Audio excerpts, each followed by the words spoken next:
بسم الله الرحمن الرحيم إن الحمد لله نحمده ونستعينه ونستغفره ونعوذ بالله من شرور أنفسنا وسيئات أعمالنا من يهده الله فلا مضل له ومن يضلل فلا هادي له وأشهد أن لا إله إلا الله وحده لا شريك له وأشهد أن محمدا عبده ورسوله يا أيها الذين آمنوا اتقوا الله حق تقاته ولا تموتن إلا وأنتم مسلمون يا أيها الناس اتقوا ربكم الذي خلقكم من نفس واحدة وخلق منها زوجها وبث منهما رجالا كثيرا ونساء واتقوا الله الذي تساءلون به والأرحام إن الله كان عليكم رقيبا يا أيها الذين آمنوا اتقوا الله وقولوا قولا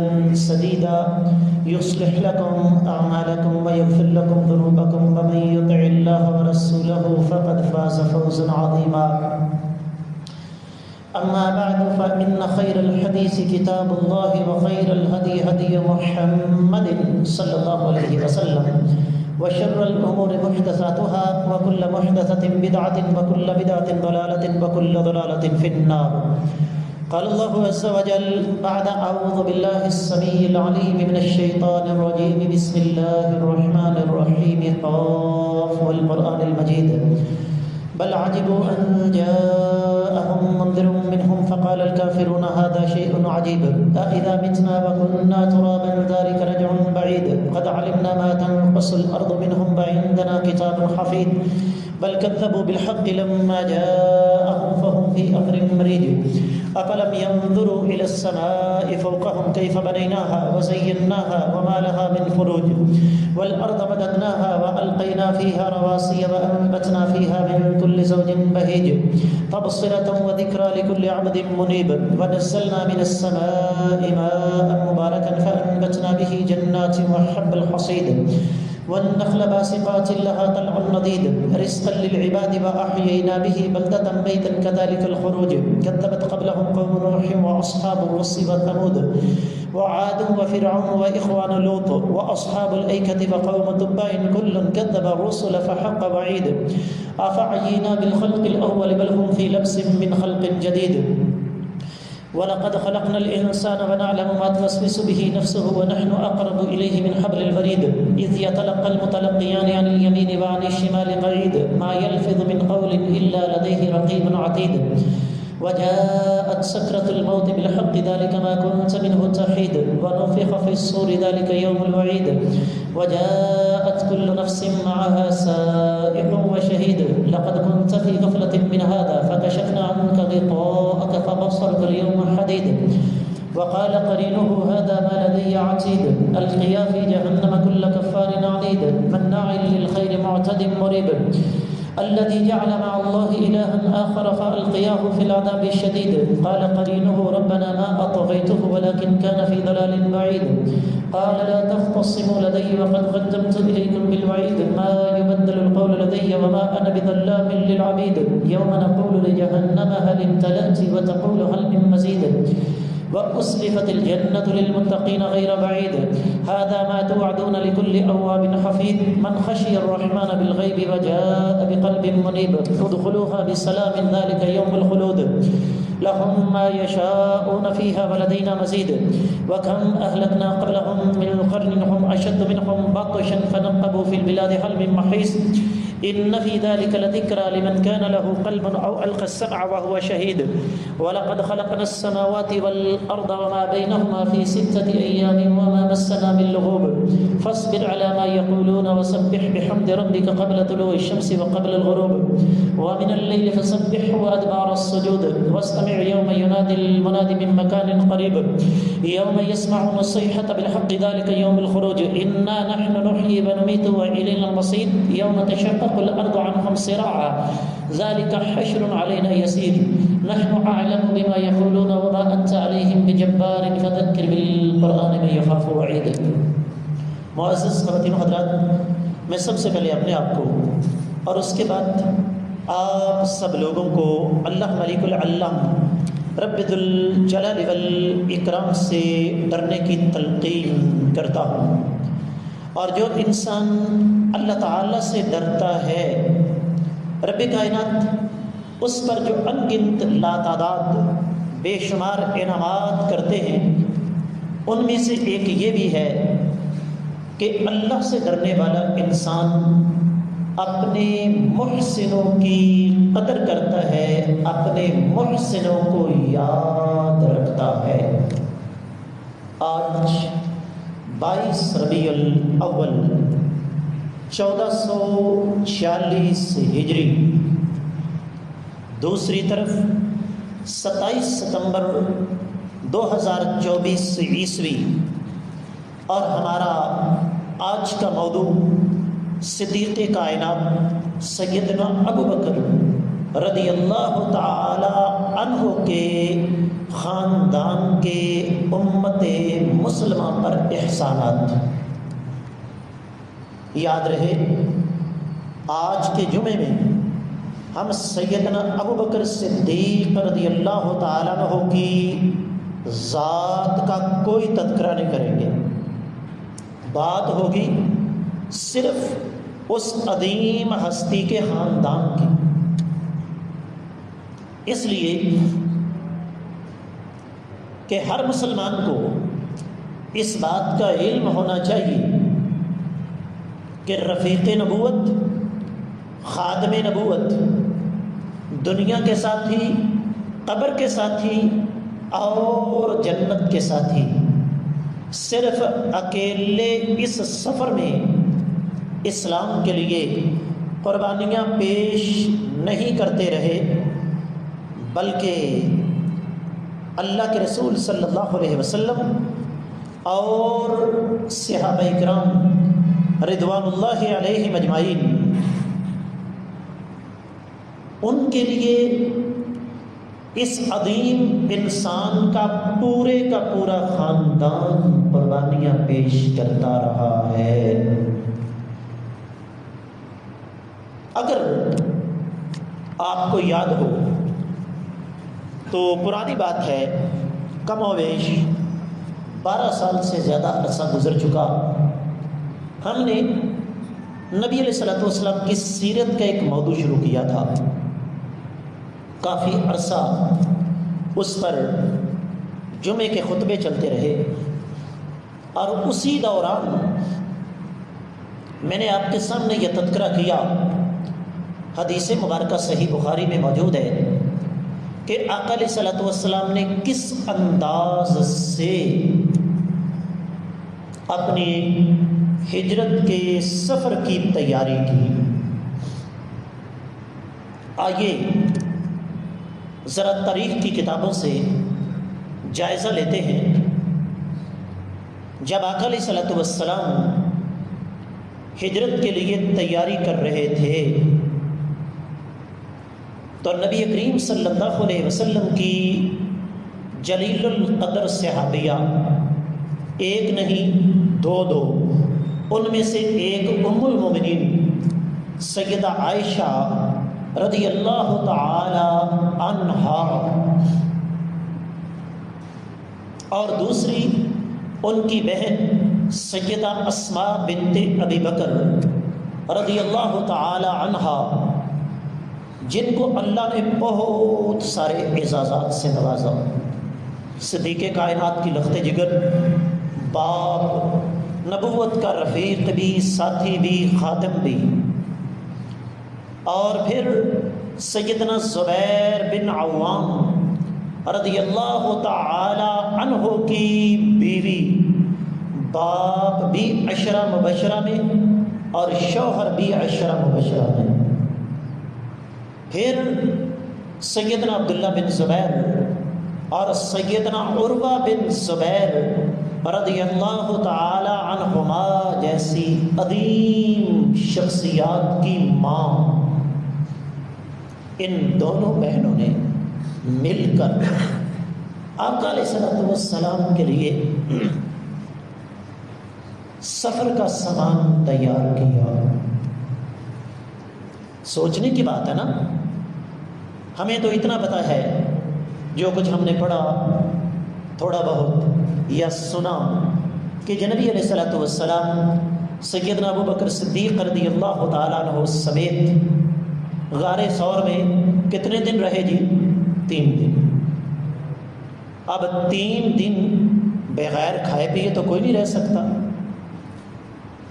ان دونوں شخصیات نے کھانا تیار کیا، توشہ دان میں رکھا، رات کا اندھیرا تھا، باندھنے کے لیے کوئی رسی نہیں مل رہی تھی، تو سیدہ اسماء رضی اللہ تعالیٰ عنہ نے کیا کیا؟ اپنے کمر بند کو کاٹا، اس کے 2 حصے کیے اور اس کے ساتھ اس توشہ دان کو باندھ دیا۔ میرے آقا علیہ الصلوۃ والسلام نے اس موقع پر ارشاد فرمایا، اسماء آج کے بعد تمہارا لقب ہے ذات النطاقین، 2 پٹیوں والی، اور یہ لقب قیامت تک اللہ کی اس بندی کے ساتھ رہے گا انشاءاللہ۔ پھر اس سے پہلے ایک اور چیز میں آپ کو سمجھا دوں، میں اور آپ سب اچھی طرح جانتے ہیں کہ مردوں میں سب سے پہلے اسلام لانے والی شخصیت کا نام ہے سیدنا ابو بکر صدیق رضی اللہ تعالیٰ عنہ۔ اسلام قبول کیا، غار تشریف لائے، اپنی بیوی کے سامنے، بچوں کے سامنے اسلام کی دعوت پیش کی۔ تقریباً تمام بچوں نے اسلام قبول کیا۔ روایات میں آتا ہے کہ ایک بیٹا عبد الرحمن بن ابی بکر رہ گیا تھا، بعد میں وہ بھی مسلمان ہو گیا۔ اب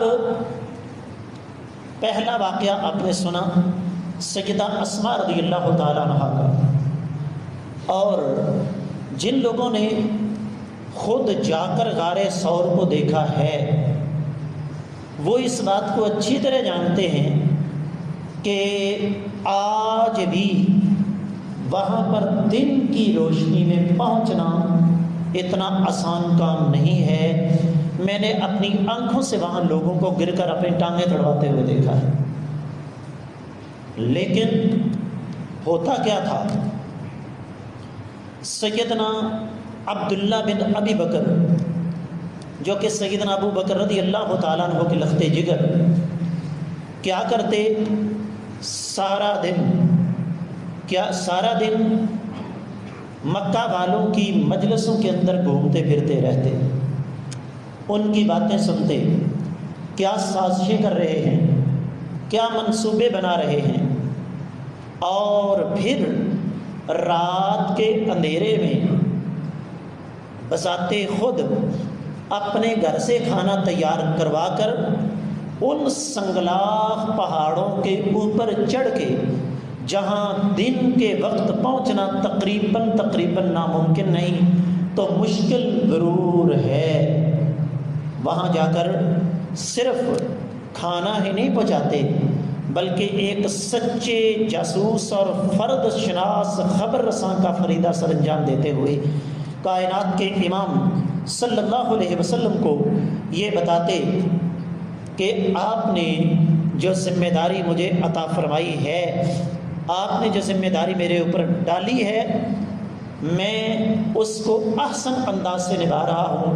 کفار مکہ یہ والی سازشیں کر رہے ہیں، رات بھر اس غار کے دروازے پر نبی علیہ الصلوۃ والسلام کے صحابی کا یہ صحابی بیٹا پہرا دیتا، اور صبح اندھیرے منہ اس انداز سے واپس آتا کہ مکہ والوں کو پتہ ہی نہیں چلتا تھا کہ ان کی خبریں وہاں تک پہنچ کیسے جاتی۔ آل ابی بکر کے امت مسلمہ پر احسانات، اور یہ جو کچھ میں آپ کی خدمت میں عرض کر رہا ہوں، اگر حوالہ جات آپ نے نوٹ کرنے تو ضرور نوٹ کر لیجئے گا۔ امام ابن کثیر رحمۃ اللہ علیہ کی کتاب البدایہ والنہایہ میں یہ تمام واقعات آپ کو پوری تفصیل کے ساتھ مل جائیں گے۔ اسی دوران ایک چھوٹا سا واقعہ آپ کے گوش گزار کرنا ضروری ہے۔ ایک دن ابو جہل بدبخت سحری کے وقت آ کر اس نے دروازہ کھٹکھٹایا۔ سیدہ اسماء رضی اللہ تعالی عنہا رات کے اندھیرے میں دروازے پر آئیں، پوچھا تمہارا باپ کہاں ہے؟ اور سیدہ اسماء کو واقعی علم نہیں تھا کہ وہ اس وقت غار کے اندر ہیں، غار کے باہر ہیں یا آگے روانہ ہو چکے ہیں۔ کہا مجھے پتہ نہیں ہے۔ اس لعنتی نے اللہ کے اس عظیم بندی کو تھپڑ مارا، یہاں تک کہ ان کے کان کی بالی جو ہے وہ گر گئی۔ آگے بڑھیے، آپ کے علم میں یہ بات ہونی چاہیے کہ وہاں پر کھانا پہنچانا بہت مشکل کام ہے، اور پھر کائنات کے امام صلی اللہ علیہ وآلہ وسلم جن کو رب کائنات نے کمال درجے کا صبر عطا فرمایا تھا، سیدنا ابو بکر صدیق رضی اللہ تعالیٰ عنہ کے ایک غلام ہیں جن کا نام ہے عامر بن فہیرہ۔ وہ کیا کرتے؟ انہی سنگلاخ پہاڑوں میں سارا دن بکریاں چراتے رہتے۔ بکریاں چرانے کا تو ایک بہانہ تھا، اصل مشن کیا تھا کہ اللہ کے نبی صلی اللہ علیہ وسلم اور سیدنا ابو بکر صدیق رضی اللہ تعالیٰ عنہ کی چوکیداری کرنا۔ ضمناً ایک بات آپ کو سنا دوں، یہ سلسلہ تو نیا تھوڑا ہی ہے، آج بھی یہ کام چل رہا ہے۔ ساری دنیا کا کفر مرنے جا رہا ہے کہ کسی طریقے سے پتہ چل جائے کہ پاکستان کا ایٹمی پلانٹ کہاں ہے۔ بڑے بڑے روپ بدل کر گئے، اور اللہ کا فضل و کرم، میں ایک بات آپ کو دعوے کے ساتھ کہہ رہا ہوں، جہاں ہمارا ایٹمی پلانٹ واقع ہے 5 کلومیٹر اس کے ارد گرد چڑیا بھی پر نہیں مار سکتی۔ غیر مسلم کافر کوئی وزٹر کے روپ میں جا رہا ہے، کوئی سیاح کے روپ میں جا رہا ہے، تو ایک گیا کیمرہ پکڑا ہوا تھا کافروں کا جاسوس، تو وہ تھوڑا سا آگے گیا تو ایک بندہ بکریاں چلا رہا تھا، اس نے کیمرہ مارا، اس نے اس کو پکڑ کے دبل کے پھینٹی لگائی، مار مار کے اس کو الو بنا دیا۔ اس نے کہا مجھے کیوں مار رہے ہو؟ اس نے تیری جرت کیسے ہوئی تو میری بکریوں کی تصویریں بنا جائے؟ اصل مشن کچھ اور تھا۔ تو یہ سلسلہ اس دور سے چل رہا ہے۔ تو کیا کرتے؟ سارا دن وہاں پر بکریاں چراتے، شام ہوتی تو آقا علیہ الصلوۃ والسلام کے قریب بکریاں لے جاتے، اور وہاں کائنات کے امام صلی اللہ علیہ وآلہ وسلم ان بکریوں کا دودھ جو ہے وہ نوش فرماتے۔ آئیے بات کو لے کر آگے بڑھتے ہیں۔ آل ابی بکر کے اسلام پر احسانات، آخری بات عرض کروں گا۔ صحیح بخاری کتاب التفسیر 3 باب 4608 حدیث مبارکہ۔ حدیث کے راوی عبد الرحمن بن قاسم اپنے والد قاسم سے روایت کرتے ہیں، اور قاسم نے سیدہ عائشہ رضی اللہ تعالیٰ عنہ سے روایت فرمایا، کیا نبی کریم صلی اللہ علیہ وسلم کی یہ عادت مبارکہ تھی کہ آپ جب سفر میں جاتے تو اپنی ازواج مطہرات کے درمیان قرآن اندازی کر لیتے، میرے ساتھ سفر میں کون جائے گا؟ قرآن نکل آیا سیدہ عائشہ رضی اللہ تعالیٰ عنہ کے نام۔ لمبی بات ہے، مختصر کرتا ہوں۔ میرے آقا علیہ الصلوۃ والسلام سے زیادہ مرتب زندگی گزارنے والا کوئی بندہ آپ کو نہیں ملے گا۔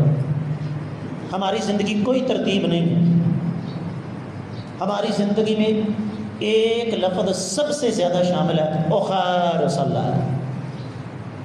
یاد رکھیے، پہلے بھی عرض کیا تھا، آج بھی عرض کر رہا ہوں، اس دنیا میں رہتے ہوئے خیر صلی اللہ نہیں ہے۔ خیر صلی اللہ کب ہوگی؟ قیامت کا دن ہوگا، اللہ رب العزت آسان حساب کرنے کے بعد دائیں ہاتھ میں نامہ اعمال پکڑائیں گے، تو جب نامہ اعمال دائیں ہاتھ میں آ گیا تو ہم کیا کہیں گے کہ اب خیر صلی اللہ۔ اب آقا علیہ الصلوۃ والسلام کا ایک بڑا مرتب انداز تھا، تو جو قافلہ جا رہا ہے نا، قافلے کی ایک ترتیب ہوتی تھی، اور وہ ترتیب بڑی آسان تھی۔ ایک آدمی کو آگے مقرر کیا، کوئی اس سے آگے نہیں جائے گا۔ ایک آدمی کو پیچھے رکھا، کوئی اس سے پیچھے نہیں رہے گا۔ 10,000 20,000 50,000 لاکھ آدمی ہو، اپنی ایمانداری سے بتائیے کوئی ایک بندہ گم ہو سکتا ہے؟ کبھی سوال ہی نہیں پیدا ہوتا۔ آپ کے فوج کی ترتیب بھی یہی ہوتی ہے، ایک گاڑی آگے ہوتی ہے، ایک پیچھے ہوتی ہے۔ اور چونکہ عرب کا صحرا تھا، میرے آقا علیہ الصلوۃ والسلام کو ایک چیز کا بخوبی علم تھا، اس لیے نبی علیہ الصلوۃ والسلام نے چشمے نشان ان پر لگائے ہوئے تھے، فلاں جگہ ہم نے پڑاؤ ڈالنا ہے، وضو کا پانی، پینے والا پانی، کھانے کا انتظام، یہ پوری ترتیب نبی علیہ السلام نے رکھی تھی۔ اب سیدہ عائشہ رضی اللہ تعالیٰ عنہ فرماتی ہیں کہ ایک جگہ آئی جس کا نام ہے بیضا۔ مدینہ واپسی پر مقام بیضا پہنچے تو کہتی ہے میں نے روانگی کے وقت اپنی بہن سیدہ اسماء رضی اللہ تعالیٰ عنہ سے ایک ہار لیا تھا پہننے والا، تو وہ گم ہو گیا۔ نبی علیہ الصلوۃ والسلام نے سواری روکی اور صحابہ سے کہا ہار تلاش کرو۔ بڑا تاریخی جملہ، دل کرتا ہے کہ یہ جملہ آپ کے سامنے عربی میں نقل کروں، اور عربی جملہ کیا ہے؟ فَثَنَا رَأْسَهُ فِي حِجْرِ رَاقِدًا۔ آقا علیہ الصلوۃ والسلام نے، سیدہ عائشہ فرماتی ہیں، میری گود میں سر رکھا تو آپ سو گئے۔ کتنی خوش نصیب گود ہے جس میں کائنات کے امام صلی اللہ علیہ وسلم سر رکھ کر سو رہے ہیں۔ کہتے ہیں کہ اسی دوران میرے والد تشریف لائے، سیدنا ابو بکر رضی اللہ تعالیٰ عنہ، تو چونکہ ڈر تھا کہ نبی علیہ السلام بیدار نہ ہو جائیں، اس کے باوجود مجھے سخت ہاتھ مارا کہ تمہاری وجہ سے نبی علیہ السلام رک گئے ہیں، قافلہ رک گیا ہے، ایک میری عائشہ تیری وجہ سے اتنے سارے مسلمان تنگ ہو رہے ہیں۔ میرے اللہ کو رحم آ گیا، قدرت الہی جوش میں آئی، پانی ختم ہو چکا ہے، نماز ادا کرنی ہے، میرے اللہ نے فوری طور پر قرآن نازل فرما دیا، یا ایھا الذین آمنوا اذا قمتم الی الصلاۃ فاغسلوا وجوہکم وایدیکم الی المرافق۔ آگے جا کے فرمایا فَإِن لَّمْ تَجِدُوا مَاءً فَتَيَمَّمُوا صَعِيدًا طَيِّبًا۔ اگر تمہیں پانی نہ ملے تو پاکیزہ مٹی سے غسل کر، پاکیزہ مٹی سے تیمم کر لو۔ اگر اس کو ذرا اپنے انداز میں بات کی جائے تو میرے اللہ نے کہا ابو بکر میرے نبی کی بیوی کو ڈانٹ پڑے، یہ بات مجھے قبول نہیں ہے، میں اس کے بدلے میں پانی کی جگہ تیمم کا حکم نازل کر سکتا ہوں۔ اور بات یہاں پہ ختم نہیں ہوئی، صحابہ تھے، قدردان تھے۔ صحیح بخاری کی حدیث آپ کے سامنے رکھ رہا ہوں، سیدنا اسید بن حضیر رضی اللہ تعالی عنہ بڑے جلیل القدر صحابی ہیں، کبھی اللہ نے موقع دیا تو ان کی سیرت پر بھی بات کریں گے۔ جب آقا علیہ الصلوۃ والسلام نے اعلان فرما دیا کہ میرے صحابہ، رب کائنات نے عرش پر سے، اللہ تعالیٰ نے عرش پر سے پانی کی عدم موجودگی یا عدم قدرت کی صورت میں تیمم کا حکم نازل فرما دیا ہے۔ صحابہ اکرام کو پتہ تھا کہ ہم اپنی ماں کا ہار تلاش کرتے ہوئے تاخیر کا شکار ہوئے ہیں۔ سیدنا اسید بن حضیر فرمانے لگے، اے آل ابی بکر، توجہ کیجئے، بڑا تاریخی جملہ ہے، اے آل ابی بکر، یہ تمہاری وجہ سے اللہ نے کوئی پہلی برکت نازل نہیں فرمائی اور بہت ساری برکتیں آئی امت مسلمہ پر۔ سیدنا ابو بکر صدیق رضی اللہ تعالی عنہ کے احسانات، آپ کی آل کے احسانات، آخری 3 منٹ ابتدا میں عرض کیا تھا کہ صدیق کائنات رضی اللہ تعالیٰ عنہ کا تذکرہ نہیں کروں گا، لیکن مجبور ہوں کہ اس کے بغیر رہ نہیں سکتا۔ میرے آقا علیہ الصلوۃ والسلام دنیا سے چلے گئے،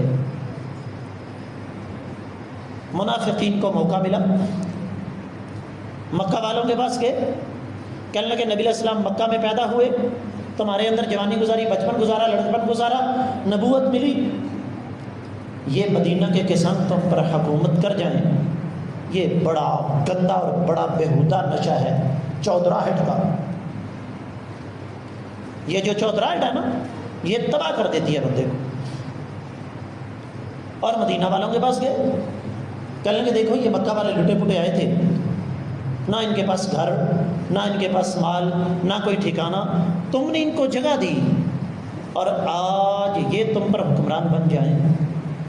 صدیق کائنات رضی اللہ تعالیٰ عنہ تشریف لائے، بات سنی، صحابہ کرام کو مخاطب کر کے کیا فرمایا؟